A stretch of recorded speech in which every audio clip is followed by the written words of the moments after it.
ओम नमः शिवाय। मित्रों, मैं आचार्य चंद्र प्रकाश अपने इस चैनल में आप सबका स्वागत करता हूं। कई बार लोग प्रश्न करते हैं कि हम जितना अधिक पूजा पाठ करते हैं उतनी ही परेशानियां हमारी बढ़ती जाती हैं। कुछ लोग प्रश्न करते हैं कि जो लोग पूजा पाठ नहीं करते, धर्म नहीं करते, उल्टे सीधे कार्य करते हैं, दुराचार, व्यभिचार, रिश्वतखोरी, मुनाफाखोरी आदि बुरे कार्य भी करते हैं, उसके बाद में भी वो बहुत सुखी रहते हैं। सब कुछ उनका सही चल रहा होता है और हम पूजा पाठ करते हैं, धर्म अधर्म का ज्ञान रखते हैं, धार्मिक कार्यों को वरीयता देते हैं, तीर्थ, जप, तप, पूजा पाठ, दान, पुण्य सब कुछ करते हैं, भगवान की भक्ति करते हैं, उनकी साधना करते हैं। इसके बाद में भी हम दुखी क्यों हैं? क्यों हमारे हिस्से में ही संसार का दुख पड़ गया है? बाकी लोग सभी चैन से हैं, सुख समृद्धि युक्त जीवन जी रहे हैं। आखिर को हमारे अंदर क्या ऐसा है जो भगवान हम पर खुश नहीं होते? भगवान हमारे कष्टों को दूर नहीं करते? हम जितनी ज्यादा पूजा करते हैं उतने ही अधिक दुखी होते चले जाते हैं। आखिर क्यों? इस बात को लेकर के आज चर्चा करना है। चर्चा करने से पहले मेरा निवेदन है कि जो लोग चैनल पर पहली बार विजिट कर रहे हैं, इसको सब्सक्राइब कर लें, बेल आइकन को प्रेस करके ऑल पर सेट कर लें ताकि आने वाली हर वीडियो का नोटिफिकेशन उन्हें मिल जाए। मित्रों, आज जो हम आप ये सोच रहे हैं कि पूजा पाठ करने वाले दुखी हैं, जो पूजा पाठ नहीं करते हैं वो ज्यादा सुखी हैं, ये हमारी गलतफहमी है। जो कुछ हमें दुख प्राप्त होता है वो हमारे अपने किए हुए कार्यों का ही परिणाम है। पिछले जन्मों से लेकर के अभी तक जो भी हमने बुरे कार्य किए, जाने में किए, अनजाने में किए, उसका फल तो हमें भोगना ही पड़ेगा। साधना से, भजन से, नाम जप से, मंत्र जप से यह होता है कि सजा जो ज्यादा मिलनी है, अधिक मिलनी है, वो कम मिलती है। आप कहेंगे, अरे भाई कम कहाँ है, हमें तो बहुत ज्यादा दुख उठाने पड़ रहे हैं, जबकि हम तो 20 साल से भगवान की पूजा कर रहे हैं, उनका मंत्र जाप कर रहे हैं। बिल्कुल ठीक है। जो लोग आज आपको सुखी दिखाई दे रहे हैं वो अपनी बैटरी डिस्चार्ज कर रहे हैं। जो बुरे कर्म कर रहे हैं इसका फल उन्हें आगे चल के मिलेगा। ऐसा नहीं है कि किए हुए कर्म से कोई भी बच जाए।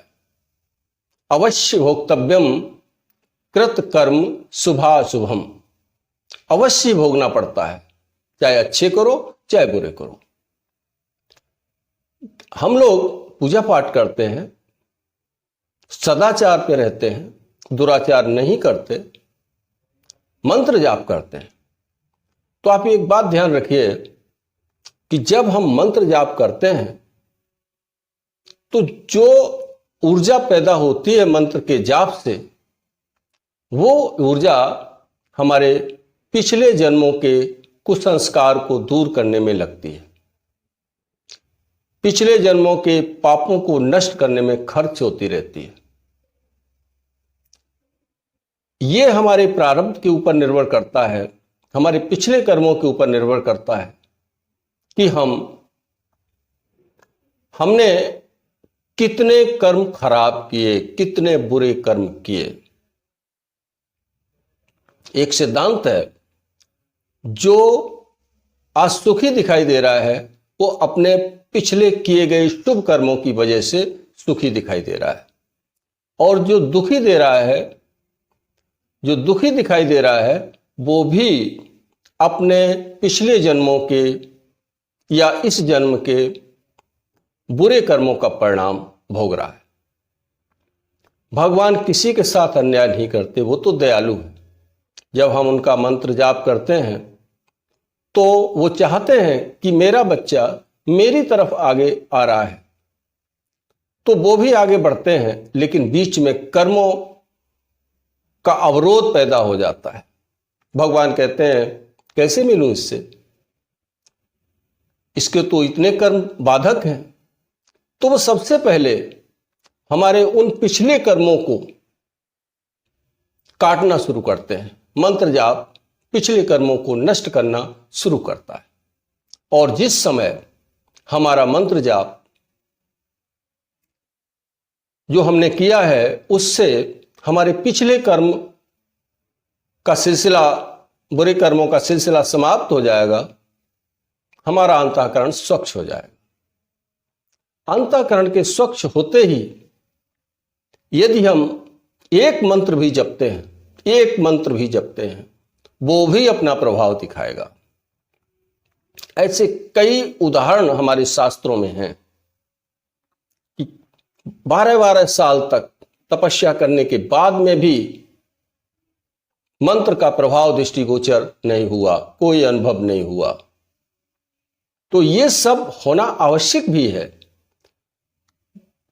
बच्चा गंदा है, कोई मां उसको उस हालत में गोद में नहीं ले सकती। कब लेगी? पहले वो बच्चे की सफाई करेगी, और सफाई करने के बाद वो बच्चे को गोद में लेगी। इसमें मां का वर्ताव बुरा नहीं है। मां तो बच्चे के लिए भला ही चाहती है, भला ही सोचती है, भला ही करती है। लेकिन बच्चा गंदा है तो उसे स्वच्छ करना आवश्यक है। भगवान भी हम लोगों को स्वच्छ करके ही गोद में ले सकते हैं। जब तक बुरी कर्मों का एक कर्म भी बाकी है, भगवान का ना तो दर्शन हो सकता है, ना कोई अनुभव हो सकता है, मंत्र जाप का भी कोई अनुभव नहीं हो सकता। हां, मंत्र जाप हमारे पिछले कर्मों की लिस्ट जो बनी हुई है, जो भगवान के यहां जमा है, वो नष्ट हो जाएगी। मंत्र जाप से जो होवे सूली सजा, कांटे ही टर जाए। बहुत भगवान दयालु है, और दया यहां भी दिखा रहे हैं। अगर हमको फांसी लगनी है तो एक कांटे जितने दर्द में वो उसको समाप्त कर देते हैं। इसलिए कभी भी ऐसा ना सोचें कि भगवान हमको दुख दे रहे हैं, हमारे दुखों को दूर नहीं कर रहे हैं, वरन बढ़ाते चले जा रहे हैं। यदि हम मंत्र जाप नहीं कर रहे होते, भगवान का नाम जाप नहीं कर रहे होते, तब क्या दशा हो सकती थी, ये आप कल्पना भी नहीं कर सकते। आप बिल्कुल कल्पना नहीं कर सकते। सोचिए, एक छोटा सा उदाहरण है। दो मित्र थे। एक मित्र सत्संग में जाया करता था, दूसरा मित्र वैश्या के यहां जाया करता था। अब वो समझाता भी था, अरे क्या रखा है सत्संग में, चल मेरे साथ मौज मस्ती करेंगे। उन्होंने कहा भैया तू जा, मैं तो सत्संग में जाऊंगा। कुछ समय के बाद एक दिन वह मित्र वैश्या के यहां गया, लेकिन उसको वैश्या नहीं मिली। वो कहीं आउट ऑफ डोर थी, तो उससे उसकी भेंट नहीं हुई। वापस लौटा, रास्ते में पैर की ठोकर लगी, उसने देखा क्या है, तो एक कलश मिला उसको, तो उसमें स्वर्ण मुद्राएं थी। ऊपर एक ही स्वर्ण मुद्रा थी, बाकी सब कोयला हो गई थी। कोयला भरा दिखाई दे रहा था। उसके कलश के मुख पर एक वो रखी हुई थी स्वर्ण मुद्रा। लिया, बहुत खुश हुआ, वाह, घर चला आया। इधर वो सत्संग सुनकर के उसका मित्र आ रहा था, रास्ते में उसको कांटा लग गया, और वो कांटा इतना भीषण था कि दर्द के मारे उस पर चला नहीं जा रहा था। जैसे तैसे करके घर पहुंचा।